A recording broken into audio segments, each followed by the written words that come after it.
एक दफा काजकर है, एक घने हरे जंगल के किनारे पर नाज़िया नामक किया एक छोटी सी बच्ची रहती थी।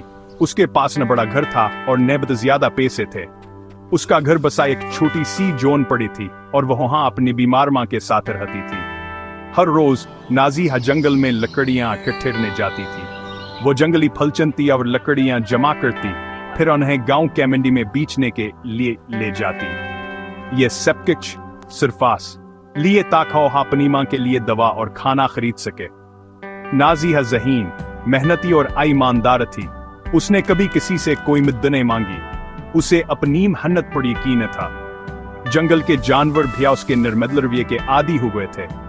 जब उसका काम खत्म हो जाता तो नाज़िया एक बड़े दरख्त के नीचे बैठकर एक पुरानी किताब से पढ़ती थी। वह एक दिन उस्ताद बनने का ख्वाब देखती थी, इसलिए वह जब भी मौका मिलता पढ़ाई करती थी। एक धूप वाली सुबह जब वह लकड़ियां इकट्ठी कर रही थी, नाज़िया को एक खमीर नमला जो कान पर हाथा और डरा हुआ था। बगैर सोचे समझे उसने अपनी चादर का एक टुकड़ा फाड़ा, हरन के जख्म पर बांधा और उसे थोड़ा पानी दिया। उसे यह मालूम नहीं था कि जंगल का बादशाह एक जादुई शेर उसकी मेहरबानी दिख रहा था। शेर बाहर निकला, एक गहरी नरम आवाज में बोला, सलाह नाज़िया, तुम्हारी मेहरबानी और मेहनत इनाम की मुस्तहिक है।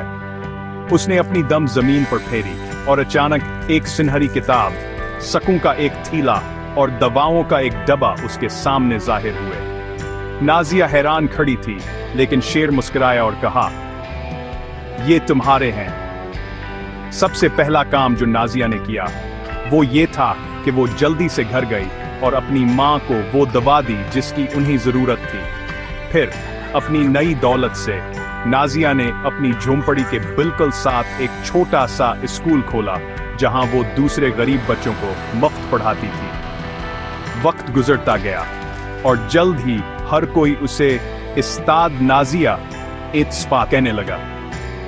उसकी कहानी जंगल के हर कोने और इससे बाहर फैल गई। और नाज़िया की कहानी में क्या सबक है? चाहे हालात कितने ही मुश्किल क्यों न हो, मेहनत, मेहरबानी और ईमानदारी हमेशा आखिर में इनाम लाती है। तो जब भी हालात मुश्किल हों तो नाज़िया को याद रखना, मेहनत करते रहो, मेहरबान रहो और अपने ख्वाबों पर यकीन रखो। क्यों नहीं, एक जादुई नाम सकरीब ही हो सकता